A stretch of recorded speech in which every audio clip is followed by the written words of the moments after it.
Come, Watson. Come. The game is afoot.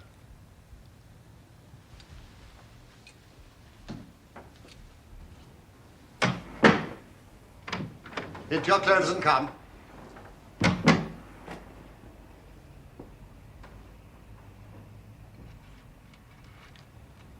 Well, I think we have thawed sufficiently, Holmes. Splendid. Abbey Grange, Marsham, Kent, 3:30 a.m. My dear Mr. Holmes, I shall be very glad of your immediate assistance in what promises to be a most remarkable case. There is something quite in your line. Except for releasing the lady, I will see that everything is kept exactly as I found it.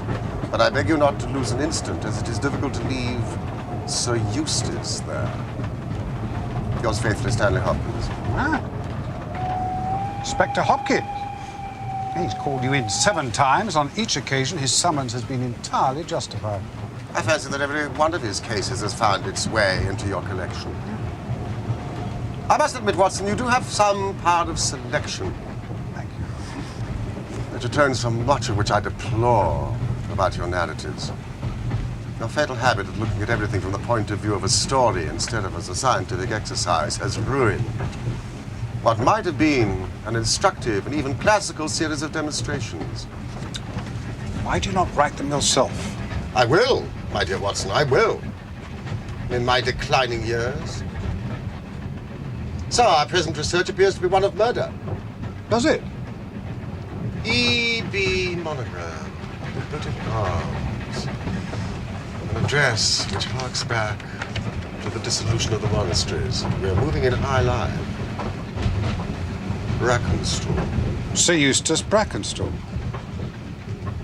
You've heard of him. He was quoted in the Chronicle the other day as being one of the richest men in Kent. Watson, you are a treasury of knowledge. And you think him dead? I think him murdered, Watson. Hopkins is not an emotional man. The writing shows a certain agitation. It is surely urgent. You think the body left there for our inspection? I think that we shall find the Brackenstall line is now extinct.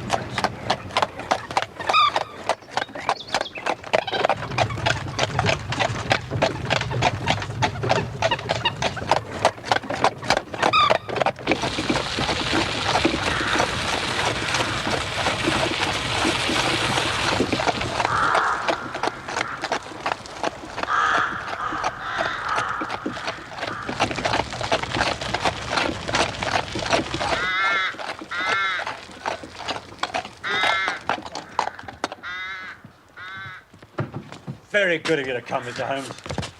And you, Doctor. Inspector? I hope you'll forgive me, Mr. Holmes. Forgive what, Hopkins? I should not have troubled you, sir. But since the lady has come to herself, she's given so clear an account of the affair that there's not much left for us to do. You remember the Lewisham gang? Between the three Randalls. Exactly, sir. The father and two sons. It's their work, not a doubt. But they did a job at Sydenham a fortnight ago, did they? They did. They were seen and described. Well, it's cool of them. I agreed to do another so soon and so near. But it is they.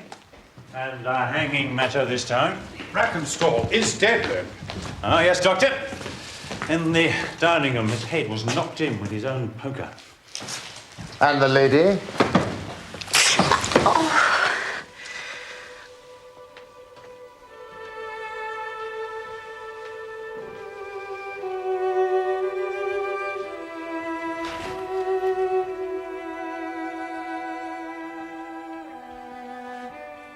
Have they been in the dining room yet?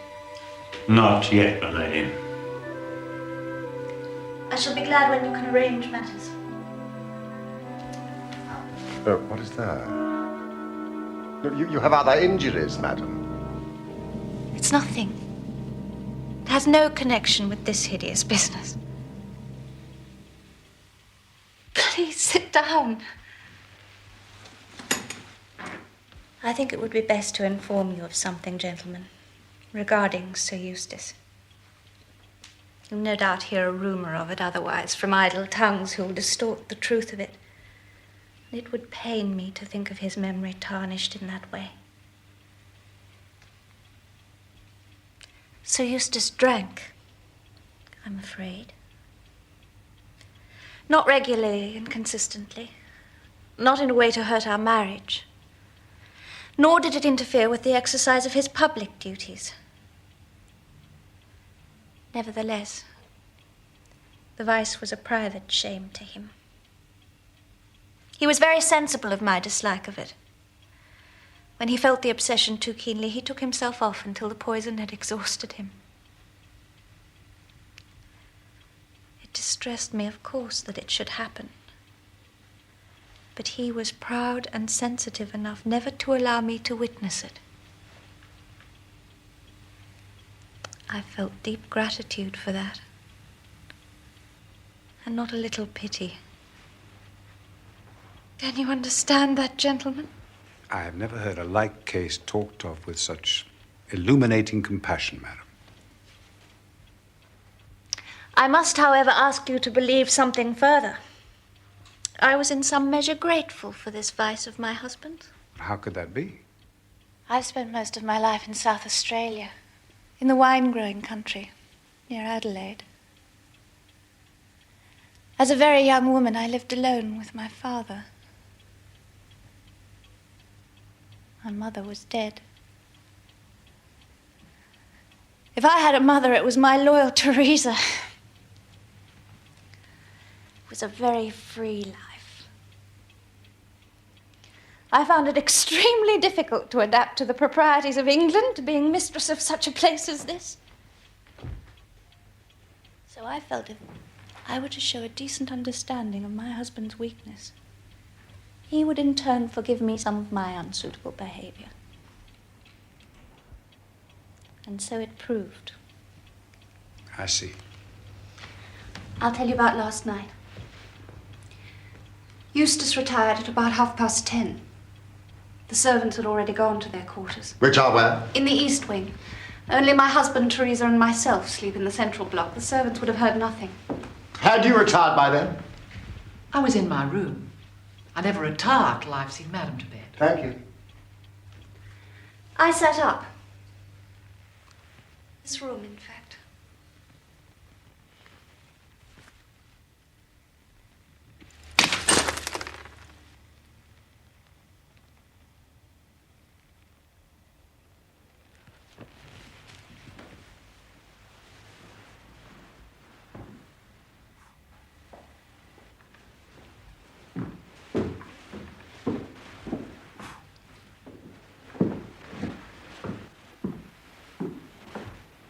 It is my custom to walk around to see that the house is secure.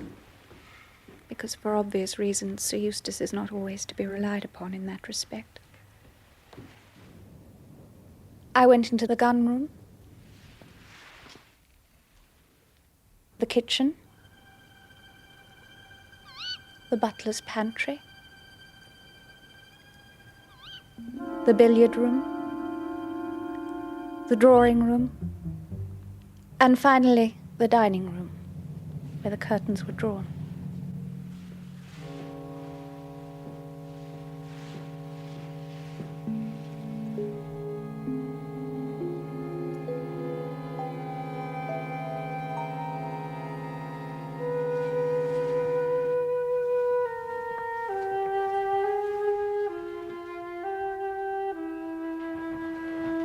It's difficult to tell you much of what happened next.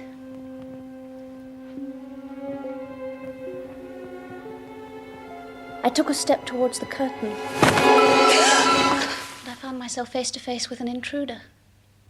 A big man, quite elderly. For a moment, we just stared at each other. Then 2 other men came in behind him, and he came for me. I must have been unconscious for some minutes.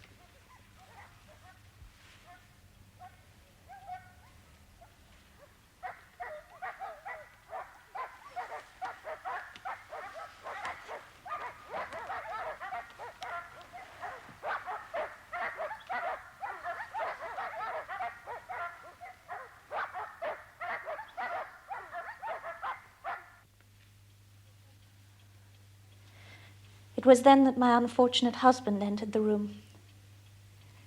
They dealt with him as you shall see.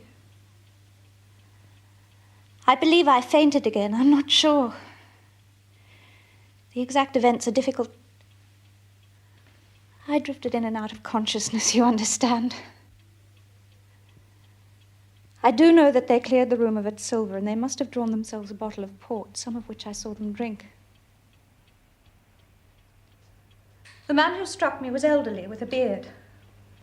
The others younger, smooth-faced. Yes.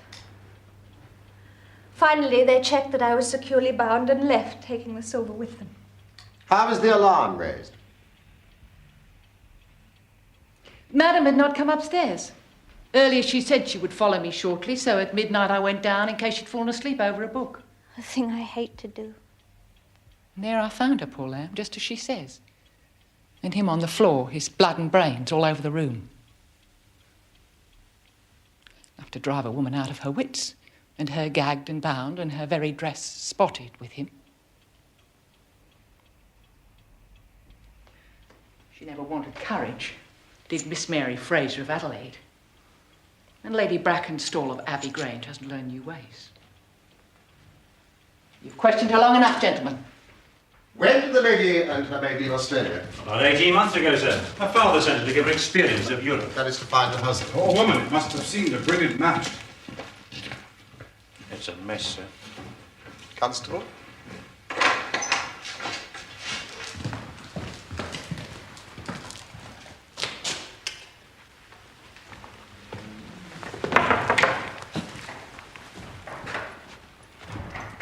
A mess indeed. We've touched nothing, sir. What do you make of it, Doctor? Should I? Please proceed, my dear fellow.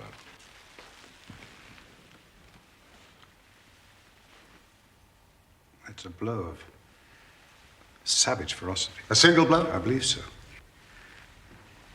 It is a straightforward enough wound, you see.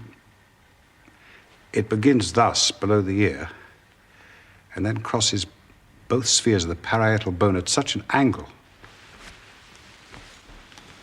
that this side is smashed as far as the coronal suture. I've never seen anything like it. A powerful man, this elder Randall? Half his trade is violence, sir. And he certainly left his trademark. What beats me is how Randall could do so mad a thing. Knowing that the lady could describe them and that we could not fail to recognize the description. The criminal mind has its quirks of conscience and scruples. In that respect, it is as individual and curious as any other. A noted miser may be secretly charitable, so this violent Randall may draw the line at the murder of an unconscious woman. Or he may well believe that she did not see him. Well, how is that, sir? She testifies that they stared at each other. Yes, but it was she who held the light. What Randall may have seen was mostly flickering candle flame. The face behind it, a distorted mask. He may have been unimaginative enough to have thought that she saw no more than he did. He knocked out unconscious at the next instance, thus for his purposes solving his problem. Watson, may I impose upon you to search the turkey rug? What for, Holmes? Candle wax, Watson, candle wax. Now, this bell presents a mystery, does it not, Inspector? Sir? When it was pulled down, the bell in the kitchen must have rung loudly. Well, no one would hear it the way the kitchen is placed. How did the burglar know that? Exactly, Mr. Holmes, exactly. You put the very question I've put myself. Now, either he has known the house, or he may have dealings with one of the servants. One of my men is going over the record of service at the Grange with the butler at this very moment, sir. Inspector, you seem to have thought of everything. Oh, thank you, Mr. Holmes. Holmes. What is it, Watson? There. A scattering of wax and a very light scorching. Invisible, but leaving its characteristic scent. The lady would have fallen here. Randall would have snatched up the candelabra immediately. I suppose that is where they took their refreshment. To steady their nerves, yes. Port wine, sir. Did Lady Brackenstall say that the butler's corkscrew was used? No, sir. She was senseless at the moment the bottle was opened. Quite so.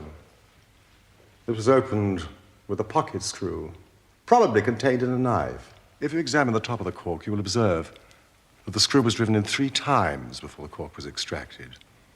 This long screw would have transfixed it and drawn it with a single pull. When you catch this fellow, it is likely that you will find that he has a multiplex knife in his possession. Excellent, Mr. Holmes. These 3 glasses do puzzle me, I must confess.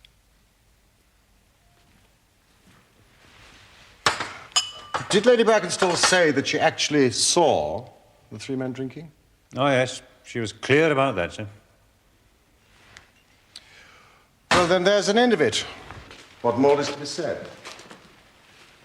Perhaps, Inspector, when a man has special powers and special knowledge like Sherlock Holmes, it rather encourages him to seek a complex explanation when a simpler one is at hand. You will let us know when Randall is arrested.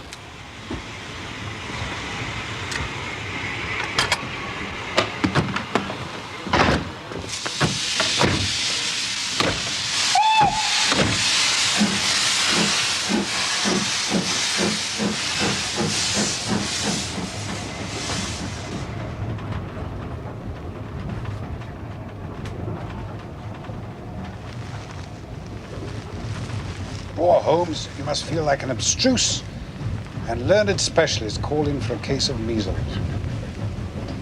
Annoying.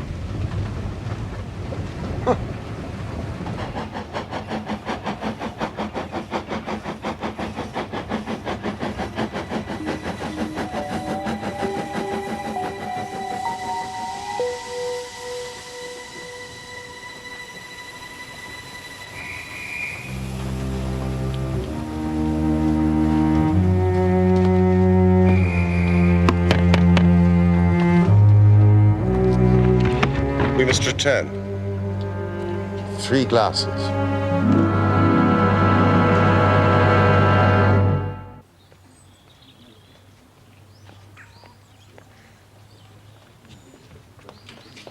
Watson, we have been dazzled out of observation by that lady's beauty.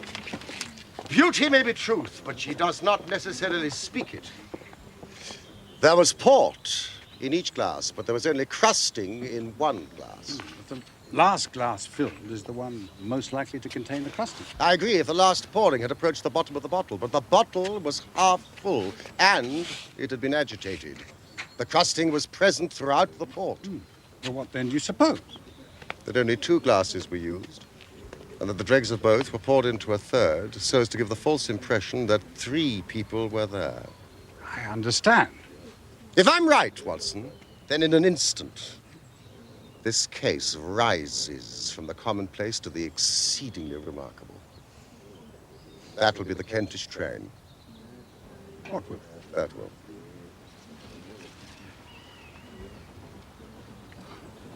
How on earth did you hear it? I heard nothing, Watson. I observed. What a salutary thought after such a misspent morning. Lady Brackenstall and her maid must have some very good reason for shielding the real criminal.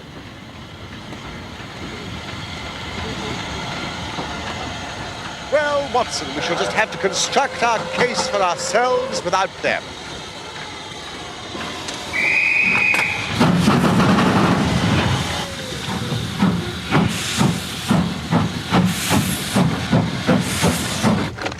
The Abbey Grange as fast as you can!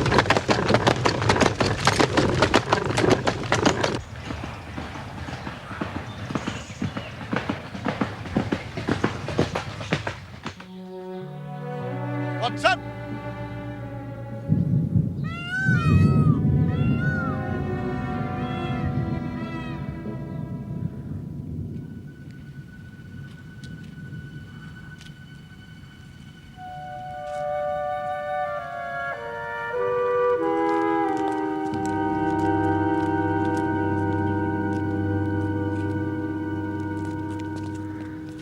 It appears Inspector Hopkins has gone to report to headquarters. Splendid, then we can take possession.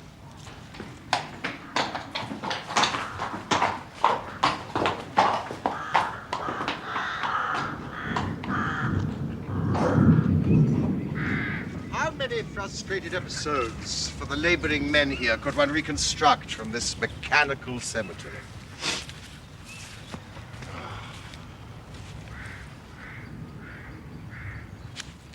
What's this? Watson. Not entirely mechanical, it seems.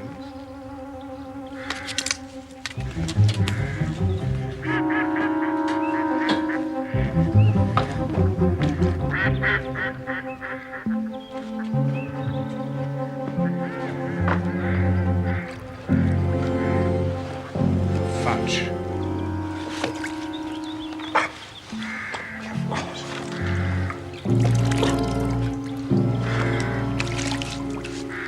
Requiescat in pace. One imagines it's a pet's gravestone. It has been smashed, mended, and smashed again with deliberate force. The story it tells is of the immediate past.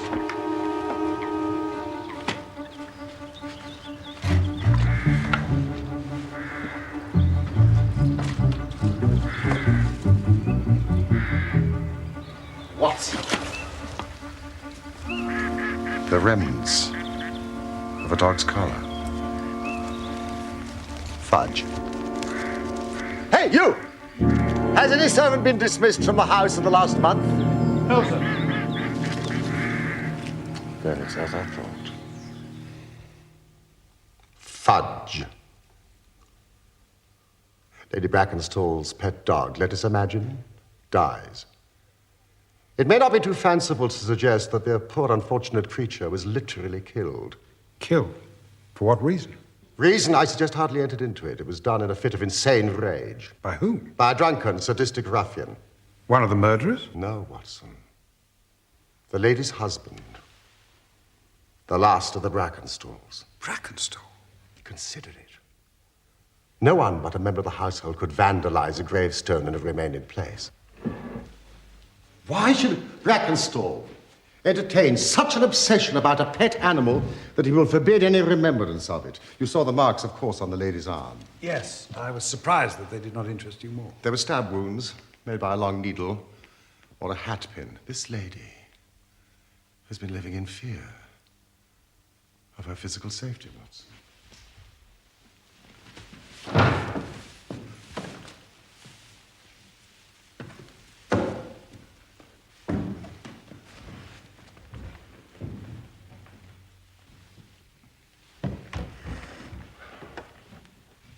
Take care, Holmes. We have got our case. How nearly have I made the blunder of a lifetime? But now the chain is almost complete. You've got your men. Man, Watson. Man. Only one. What a remarkable person. Strong as a lion, active as a squirrel, dexterous with his fingers, and finally,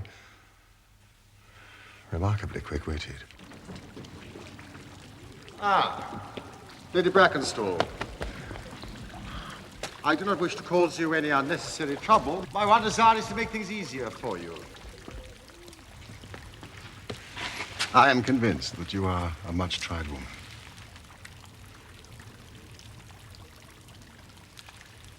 If you will trust me and treat me as a friend, you may find that I will justify that trust. What do you want me to do? To tell me the truth. Mr. Holmes. No, please. Lady Brackenstall. It is of no use. You may have heard of any little reputation that I may possess. I will stake it all on the fact that your story is a complete fabrication. You're an impudent fellow. You trying to say that my mistress has told a lie? Have you nothing to tell me? I have told you everything. No, think just once more, Lady Brackenstall. Wouldn't it be better to be frank? I have told you all I know. I am sorry.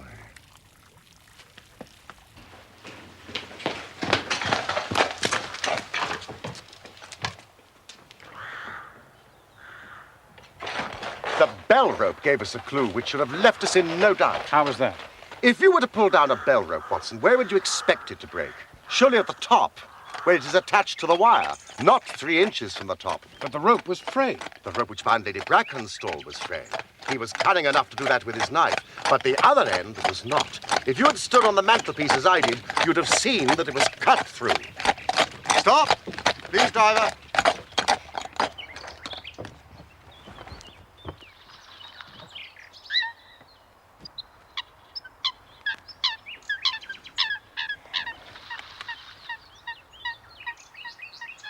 Watson. That log has not moved since early this morning. Well, perhaps it's snagged on something.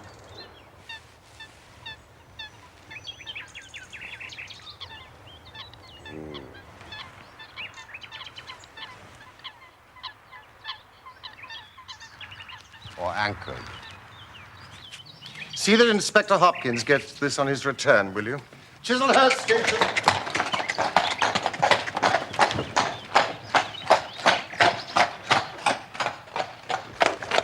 Where to now, Holmes? The shipping office of the Southern Cross Line. Yes, of course. The Southern Cross Line is the principal passenger carrier between Adelaide and London. Ah, I see.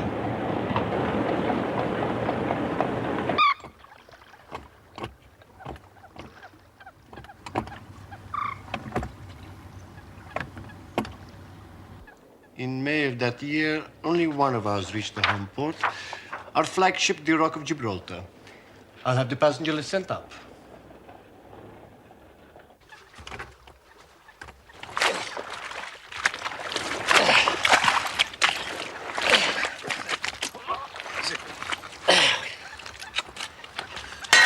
How on earth did Mr. Holmes know that? Here we are. Miss Mary Fraser of Adelaide, first class. Accompanied by her maid. Where is the Rock of Gibraltar now? At noon today, she was steaming west through the Arabian Gulf, Mr. Holmes, heading for Suez, I hope. Is it your policy to transfer officers much between ship and ship? No, not at all. It is our policy not to. Ah, I have you, Mr. Holmes. You are asking the whereabouts of a member of the crew of the Rock who has been seen very recently, but not on the ship. Mr. Viviani, your perspicacity astonishes me. I assure you, it is only through study of the good doctor's masterly exposition of your work that I now have any small capacity to reason. Really? You amaze me. Watson, are you taking notes? Also, you will be pleased to hear that I know exactly who the officer is.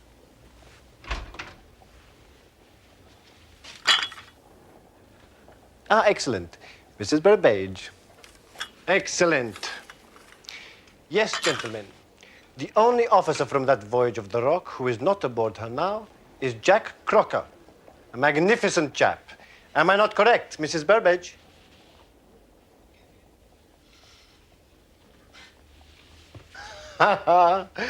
Crocker has that effect. Delightful fellow. Handsome as a prince. The crew worship him. We've promoted him captain of our new vessel, the Bass Rock. No tea for me, please. Which is just fitting out. He's the youngest captain we'll have, but he'll be the best. Not an officer in the fleet to touch him. He is hot-headed and excitable, but loyal, honest, and kind-hearted. Sometimes in this life, you meet people who are what you might call large-souled, who are a privilege to know. Crocker's one of those.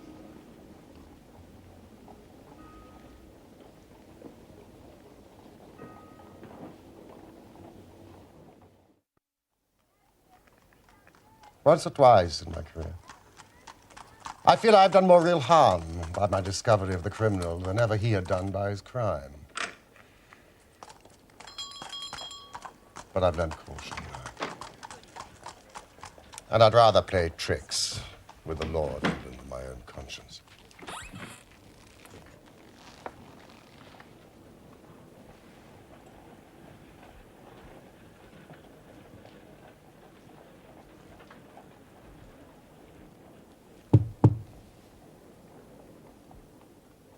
Captain Crocker, sit down. I've got your telegram and I've come at the hour you said. I heard you'd been down to the office. There's no getting away from you, is there? Speak up, man. You can't stand there and play cat and mouse with me. What do you know? Give him a cigar, Watson. Please. Sit down. Bite on that, Captain Crocker. And try not to let your nerves run away with you. I should not sit here smoking with you if I thought you were a common criminal.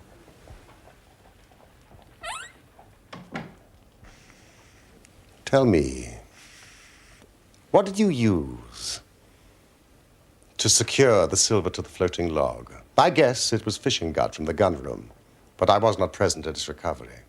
Am I right? What do you want? Justice. For whom? No, we are not partisan.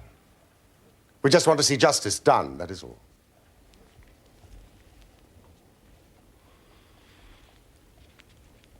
Very well. Was it fishing gut? No, tarred twine. It's a throwback to my days before the mast as a youngster.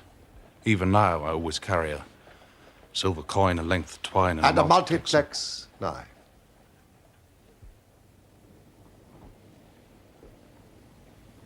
How the devil do you know that?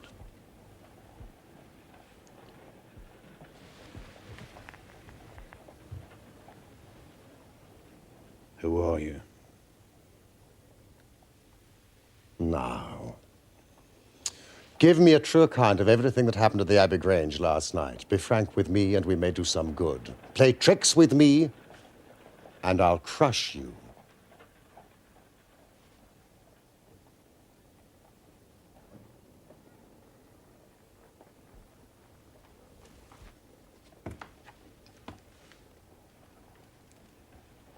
Oh, Johnson.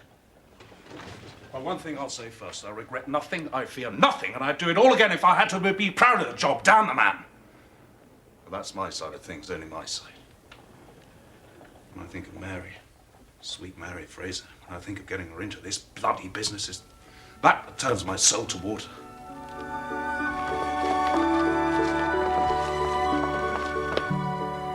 I met her when I was first officer on my last ship.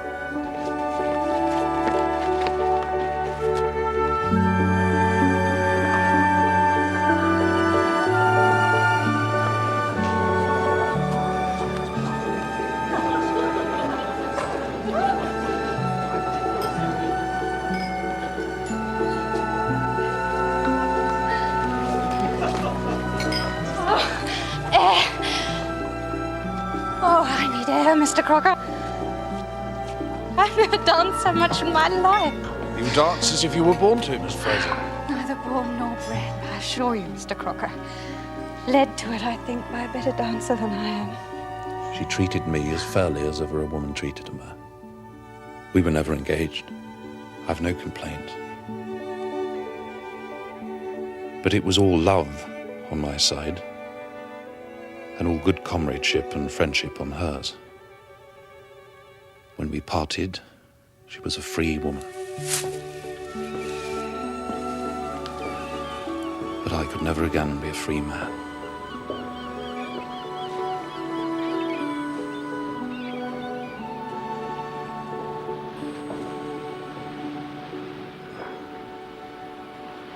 Next time I came back from the sea, I read of her marriage.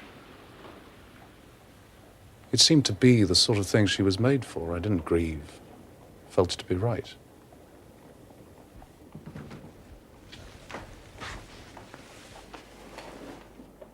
So I never thought to see her again.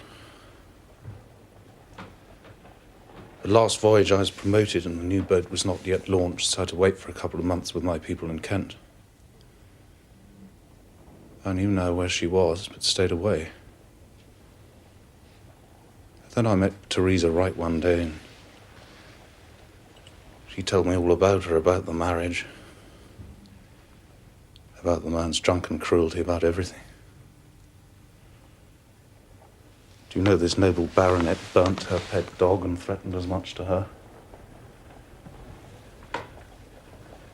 I tell you, gentlemen, it nearly drove me mad. I did meet Mary. And I met her again. At last. She would meet me no more. I was then given notice that I had to leave on my voyage within a week.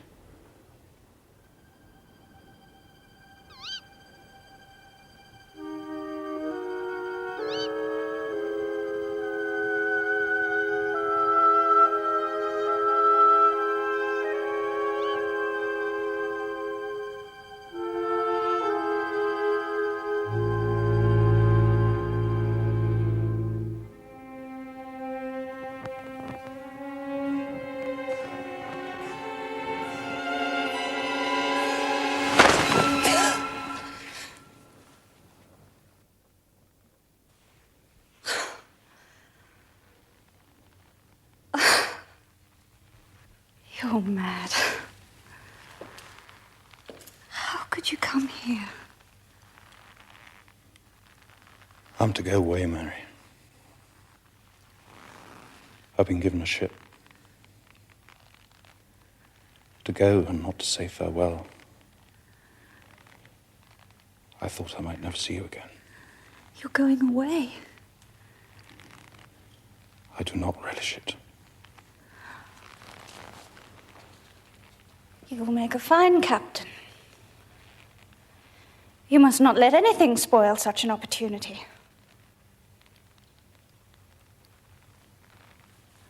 I fear for you. You can do nothing. Aye, that it is which hurts most, I think. I believe I should have gone mad these past few weeks. If... Mary? If it had not been for the thought of you. My friend. Aye. Friend will do, Mary. 'Tis a measure of my love for you. It's so strong it'll live on crumbs. Friend will do. Oh, Jack, don't make me say it. It won't make us any happier. You know what I feel.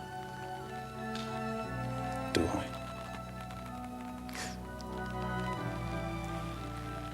You know you do. Then I shall go a happier man than when I came. God bless you, sweet Mary Fraser. That's enough for me. You must not stay, Jack.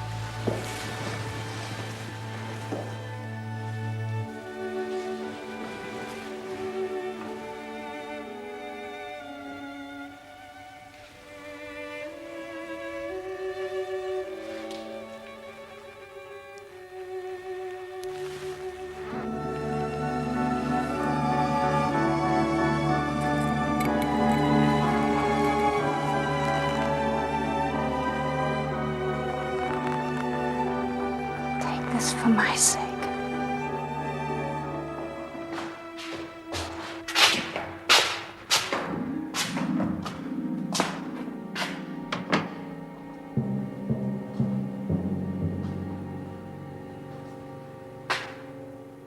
At last I have you, madam, at your trade.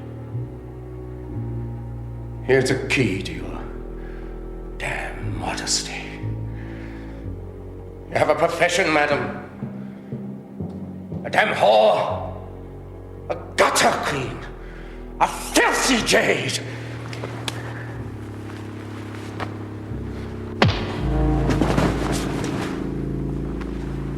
Yes, sir. Come, sir! Stand you there, sir, over the body of your bloody harlot!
She's all right. Jack? Oh, Jack.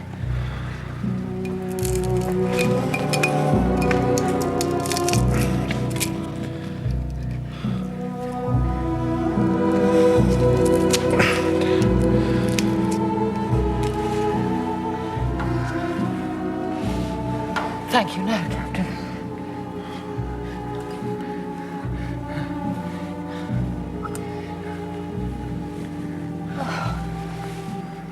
Oh, what happened? I killed him. Are you certain? I know. I felt it. Oh, dear God! Oh, what are we going to do? Listen to your old Teresa. You were marked with a blow that could have killed you. That shall be your salvation.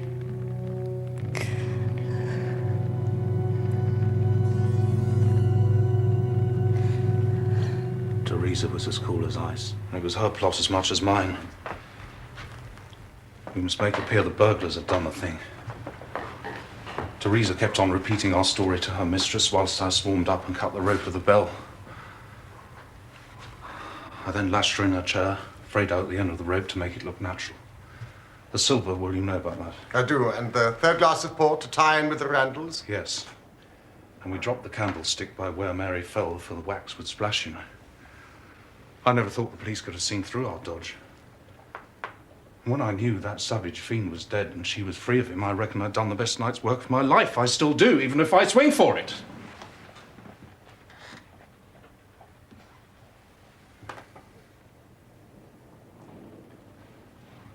That is the truth. The whole truth, sir. Oh, dear God! Yes. Yes, you have told me the truth. And if the lady's maid had been less abstemious and had accepted your glass of port, your ingenuity might have fooled me, as you have certainly fooled the police. What put you onto me? How on earth did you find me? No one could have got up to that bell rope but an acrobat or a sailor. No one but a sailor could have made the knots with which the cord was fastened to the chair. It was evident that the lady was shielding someone. To do so under such circumstances meant that she must love that person. It was not too wild a leap of the imagination to connect her with an officer of the ship which brought her to this country.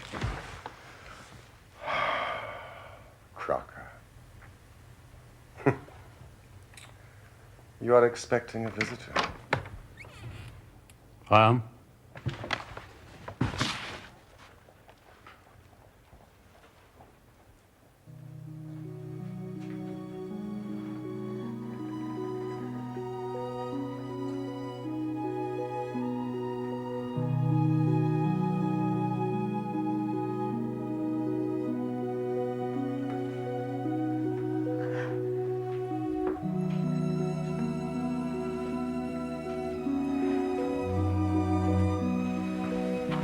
Dearest, this gentleman knows everything.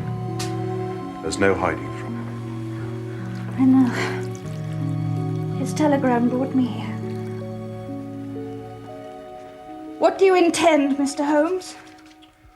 Well, Captain Crocker, this is a very serious matter. Yet I feel sure that on the basis of the story which you have told us here tonight, a British court of law will understand that you acted in defense of your own life. That, however, is for a jury to decide. Meanwhile, I have so much sympathy for you that if you choose to disappear within the next 24 hours, I promise no one will hinder you. Then it'll all come out. Certainly it will come out. What sort of proposal's that? Mary be left to face the music held as an accomplice, maybe. No, sir, it will not do. Jack, you must go. I shall not. Calm yourself, Captain. I was only testing you. Watson, this fellow rings true every time. It is a great responsibility that I take upon myself, but we will do it in due form of law. Crocker, you are the prisoner. Watson, you are a British jury. And I never met any man more eminently fitted to represent one. Now, gentleman, you have heard the evidence. Do you find the prisoner guilty or not guilty? No, not guilty. Vox populi, vox dei. You are acquitted, Captain Crocker.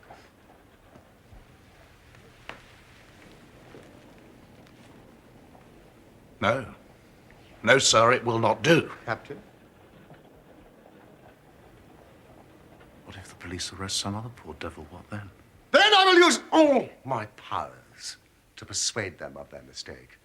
If they light on you, then that is another matter. However, I think that is unlikely. Come back to this lady in a year's time, and may her future and yours justify us in the judgment that we have pronounced this night. Oh, thank you. Go.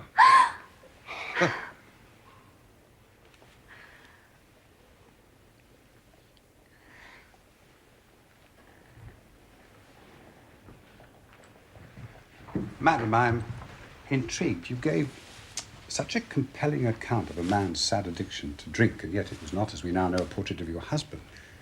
But it was such a clear description, I wondered... My father. Ah. My poor father, Doctor. He sent me away to England because of it. His self-management was the reason I did not fear the vice in my husband, because I knew of it before we were married.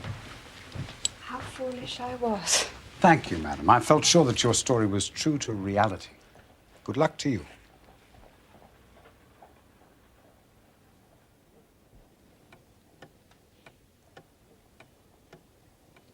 It's almost as though you disapproved of the happiness we have fostered this day. Oh, no, I approve of that. Of course I do. I'm uneasy that you took upon yourself the duties of advocate and judge. You are too bound by forms, Watson. Forms are society, Holmes. Manners maketh man, Holmes. It's just as well you are unique